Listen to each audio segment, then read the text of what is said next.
dumating. Hindi umaattend, may proseso, gusto shortcut. Pero kung pagyabangan, signal number 5. Dati raw opisyal laging ipinagmamalaki.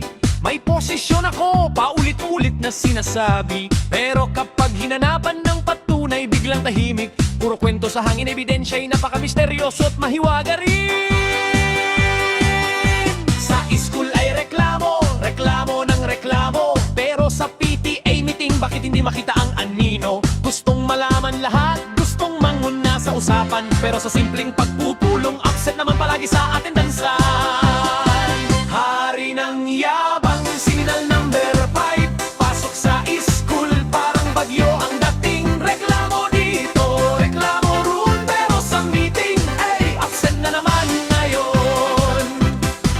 Hari ng yabang, signal number 5. Akala mo eksperto sa lahat ng bagay. Mas marunong sa teacher, mas marunong sa school. Pero kapag proseso na, gusto agad i-shortcut rule.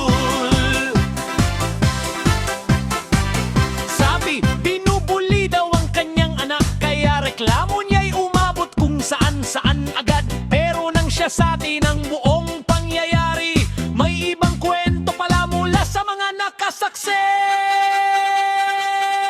Kung may problema, idaan sa tamang proseso. Hindi puro sigaw at sariling bersyon ng eksena. At kung ang anak ay may ginawang mali, turuan at ituwid, wag agad ipagtanggol palagi. Hindi porket magulang ka, ikaw na ang tama. Hindi porket malakas ang boses, panalo ka na. At lalong hindi magandang asal para sa bata kapag sa kapwa bata mismo ay nakikipagdalo ka. Hari ng yabang, signal number 5.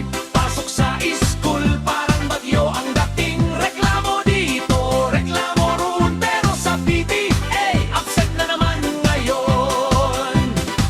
Hari ng yabang, signal number 5. Mas marunong sa teacher, mas marunong sa school. May proseso ng malinaw pero gusto shortcut. Parang traffic sa EDSA, ayaw pumila sa tamang ruta.